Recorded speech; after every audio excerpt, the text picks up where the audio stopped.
Antiquité et territoire connecté, c'est un défi. C'est le défi auquel je me confronte actuellement. C'est une nouvelle recherche que je suis en train de mener sur les territoires connectés et la vie de l'homme dans les territoires du futur et en quoi est-ce que l'Antiquité peut servir à quelque chose. Voilà quel est un petit peu le propos. On va repartir, si vous voulez, parce que je pense que ça n'est pas familier pour chacun d'entre vous, ça ne l'était pas pour moi en tout cas, de la machine qui est à l'origine du changement de nos vies, l'ordinateur. Au XIXe siècle, Charles Babbage fait converger deux inventions qui sont déjà assez anciennes, celle de Pascal, la machine à calculer, et celle de Jacquard, le métier à tisser. Et à partir de ce croisement de ces deux inventions, il crée une calculatrice programmable. C'est la première machine à partir de laquelle, donc on est au XIXe siècle, à partir de laquelle va fleurir plus tard l'ordinateur. Deuxième étape dans cette création, Ada Lovelace, que certains d'entre vous connaissent sans doute, c'est la fille de Byron, du poète. Ada Lovelace est une femme qui est passionnée depuis qu'elle est toute petite par la mathématique et elle va créer le premier programme informatique. C'est-à-dire, ça ne porte pas ce nom évidemment, elle va créer un programme pour que la machine travaille. Voilà, comment fait-on travailler la machine? Et certains informaticiens nous disent la science informatique est née avec Ada Lovelace. Et là, on entre dans la première crise intellectuelle au sujet de cette rencontre avec l'informatique. Qu'est-ce que c'est l'informatique? Est-ce que c'est une technique? Est-ce que c'est une science? Est-ce que c'est une éthique? Qu'est-ce que c'est? Beaucoup d'informaticiens, je ne dis pas tous, je n'aurai pas cette prétention évidemment, beaucoup d'informaticiens sont très attachés à l'idée que l'informatique est une science. On va créer, c'est un projet, une agrégation d'informatique.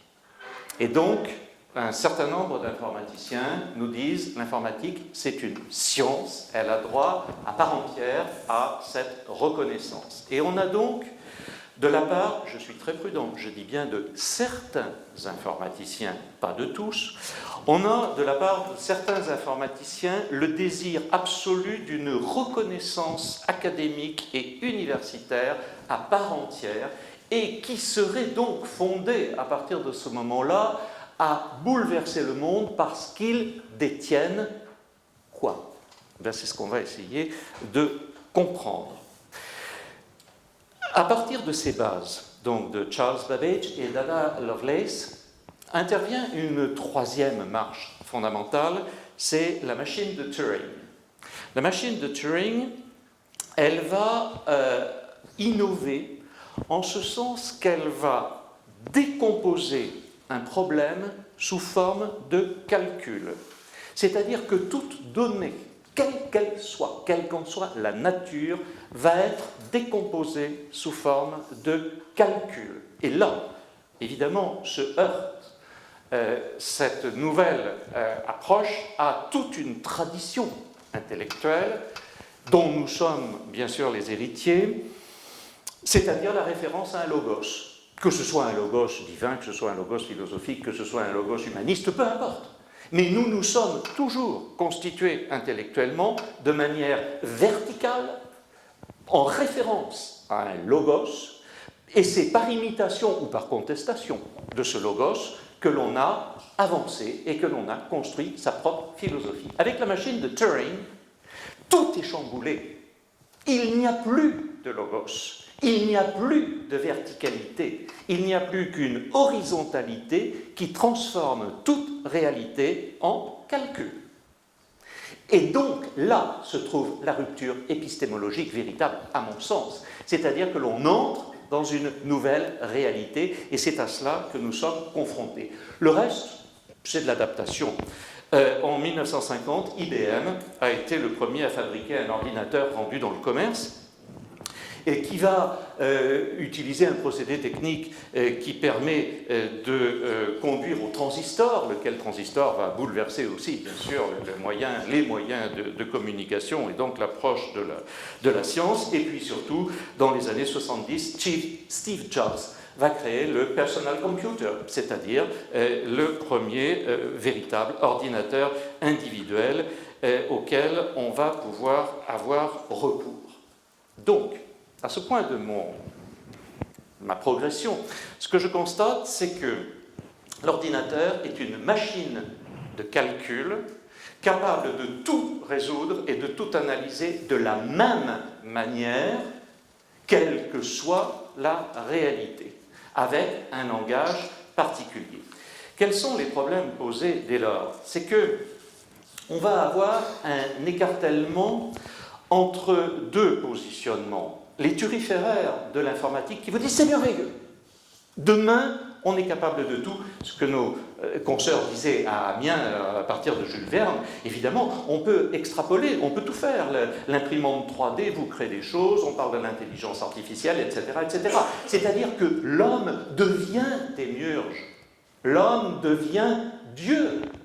On dépasse très largement la simple résolution des problèmes horizontaux, on s'érige soi-même au niveau de démiurge. Et donc vous avez toute une frange d'informaticiens qui sont convaincus qu'ils sont les nouveaux porteurs de la vérité, les nouveaux prêtres de demain, et que le salut va venir grâce à eux, et que si vous ne les reconnaissez pas comme les grands prêtres, eh bien vous êtes hérétiques, et donc l'hérétique est destiné à être brûlé pour son plus grand bien. Et puis contre ça, vous avez ceux qui vont adopter l'attitude strictement inverse, c'est-à-dire l'informatique, mon Dieu quelle horreur, c'est épouvantable, c'est un léviathan. C'est un léviathan qui va nous broyer, qui va nous détruire, dans lequel nous ne nous reconnaîtrons pas. Ces deux attitudes me semblent l'une et l'autre condamnables. La première parce que excessive, elle rappelle terriblement La Fontaine et la grenouille qui voulait se faire aussi grosse que le bœuf.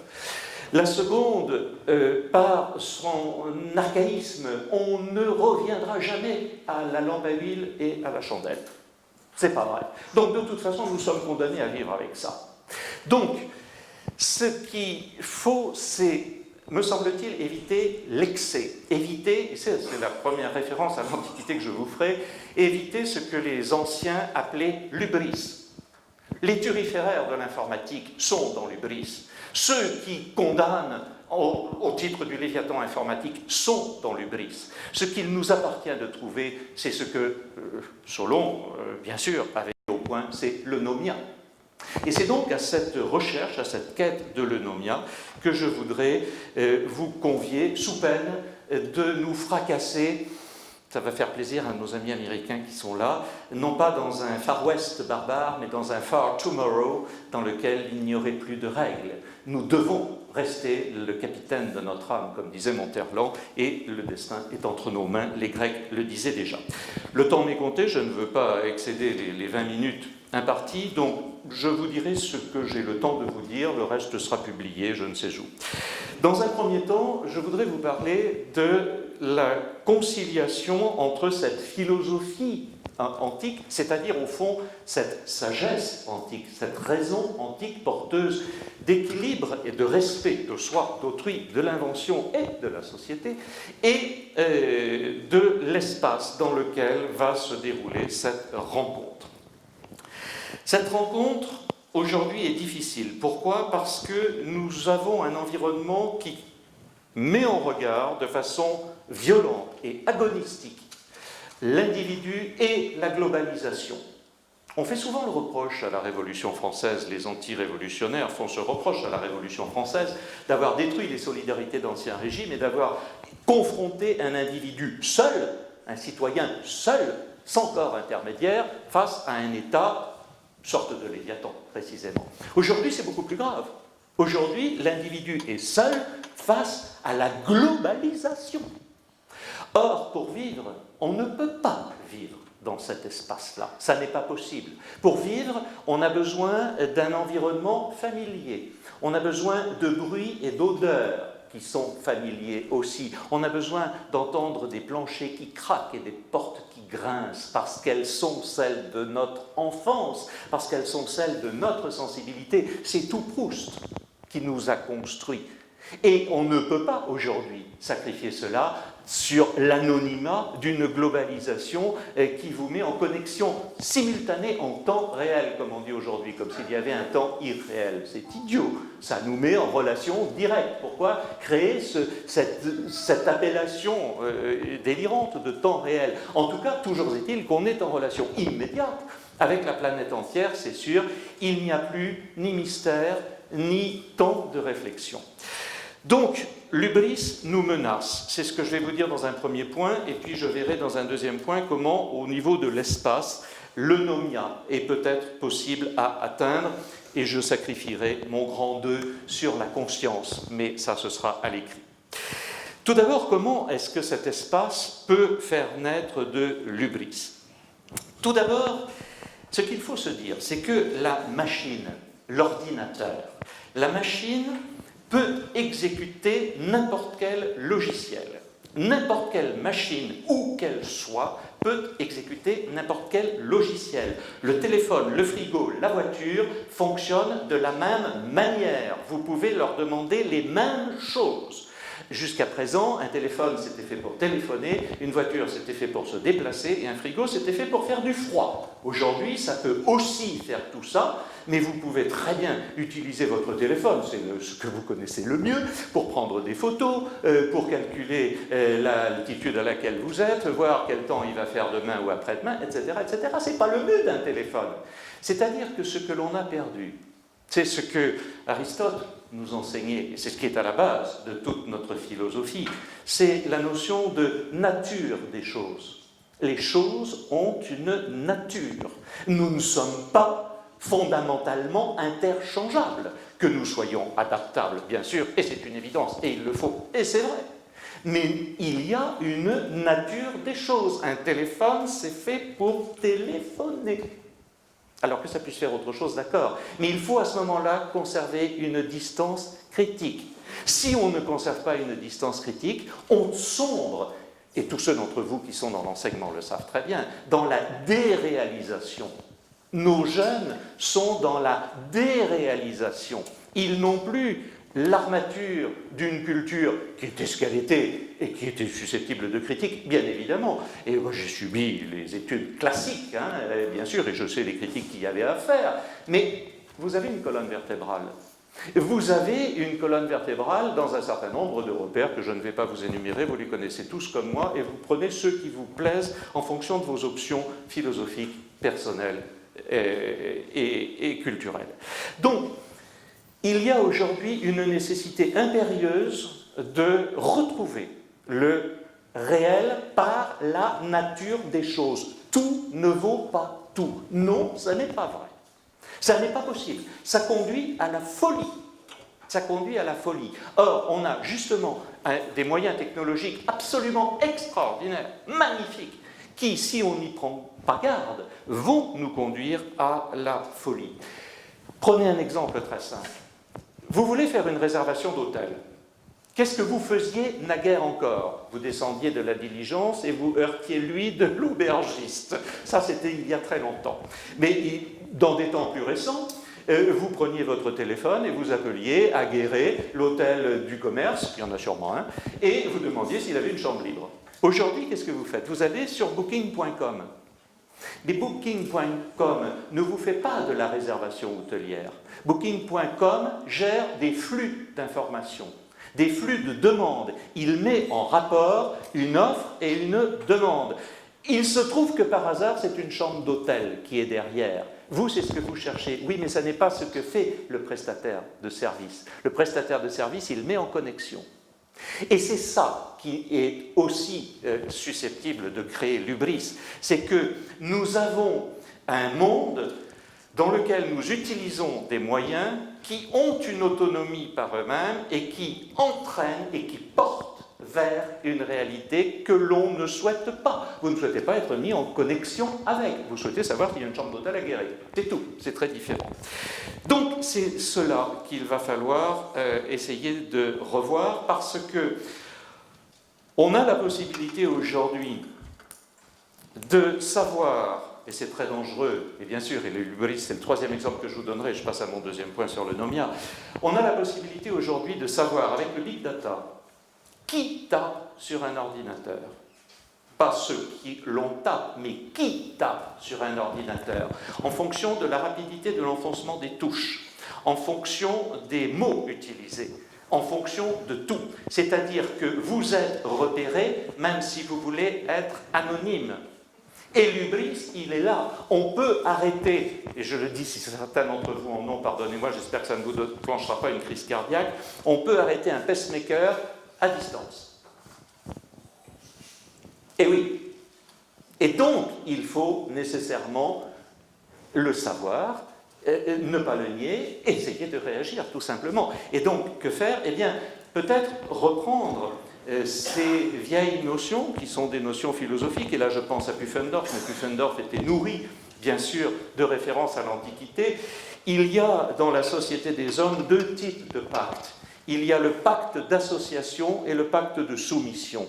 Le pacte de soumission, c'est celui par lequel on se range sous la puissance de l'État, et le pacte d'association, c'est celui qui nous unit les uns avec les autres. C'est-à-dire que dans toute société, vous avez un niveau vertical et un niveau horizontal. Aujourd'hui, par la nature même technologique de la machine, nous sommes dans l'horizontalité. L'horizontalité, elle nous conduit dans le mur.